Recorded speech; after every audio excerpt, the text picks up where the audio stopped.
Coming up on First at 4, an active shooter situation puts local schools on lockdown. We'll have the latest in a live report.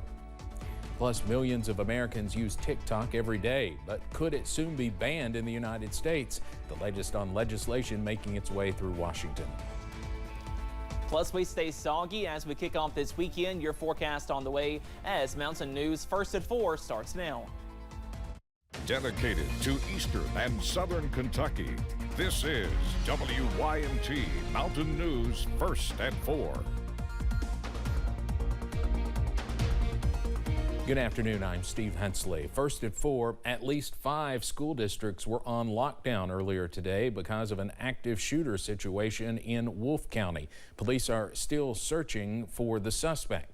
WYMT's Chandler Wilcox is live at the Wolfe County Board of Education with more on what we know. Chandler.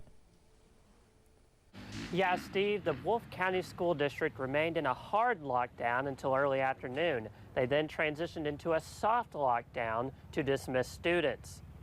School officials say every school bus route is running except one, a school bus running from Red River Valley Elementary to Highway 1094. Officials said parents will need to pick up their kids if they normally go on that route. Superintendent Kenny Bell says they have been in consistent communication with law enforcement. We've worked all afternoon on getting police presence and getting staff presence on areas where the buses are going to be running so that we can get our students home safely. Bell says there will be an increased police presence for students. Kentucky State Police has not yet confirmed a location or identity for the suspect. In Wolfe County, Chandler Wilcox, back to WYMT Mountain News, back to you.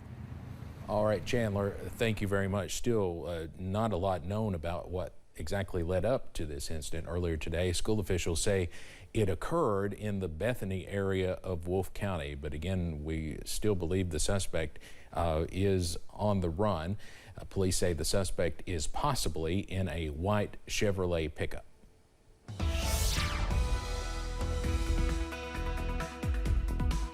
We are tracking some spotty showers and some gloomy conditions on this Friday afternoon. Let's take a live look at First Alert Pinpoint Doppler. For most of us, getting a little bit of a break from the wet weather right now, but still watching out for a few spotty showers close to I-75, zooming into Rockcastle County, also into northern Laurel County, pushing into Jackson County as well, and a few more light showers moving into southwest Virginia for portions of Buchanan County into Dickinson County as well. And here's a live look from downtown Pikeville. That current temperature is sitting at 58 degrees.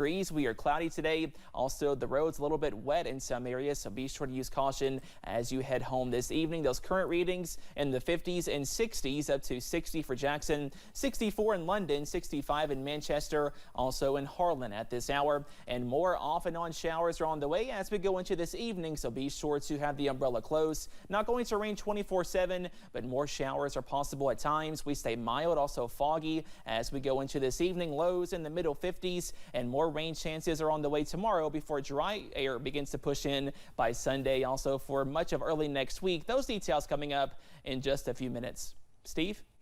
Cameron, thank you. The House of Representatives is set to vote next week on a bill with the potential to ban TikTok in the United States.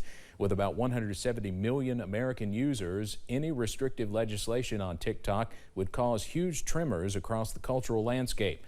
Ivan Rodriguez explains. The threats posed by TikTok are real.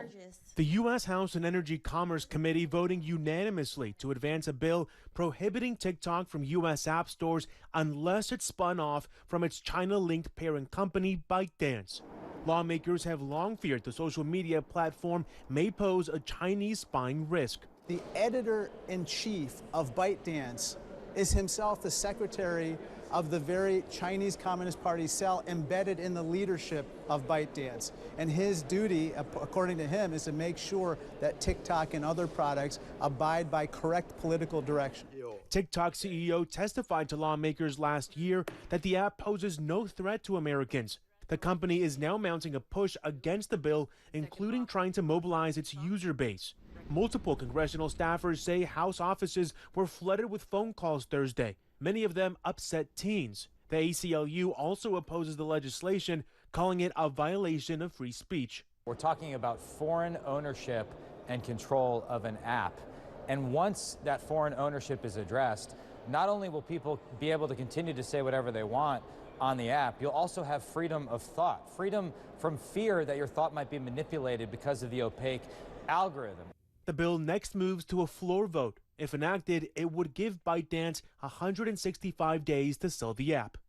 I'm Ivan Rodriguez reporting.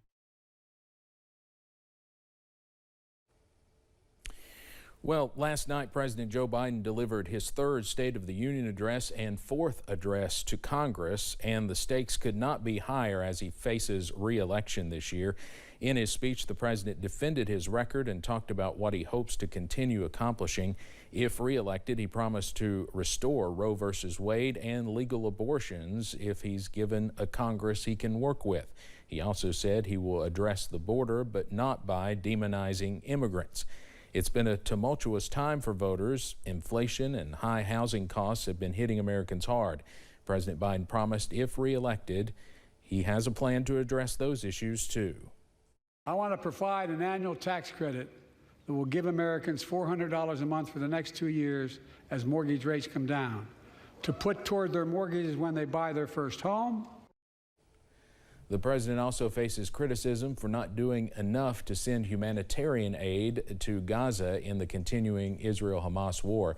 President Biden said he's directing the military to lead an emergency mission to establish a temporary pier on the Gaza coast that can receive large ships carrying aid for people. Following the address, Alabama Senator Katie Britt delivered the Republican response from her home, criticizing the president and calling for change. Hardworking families are struggling to make ends meet today.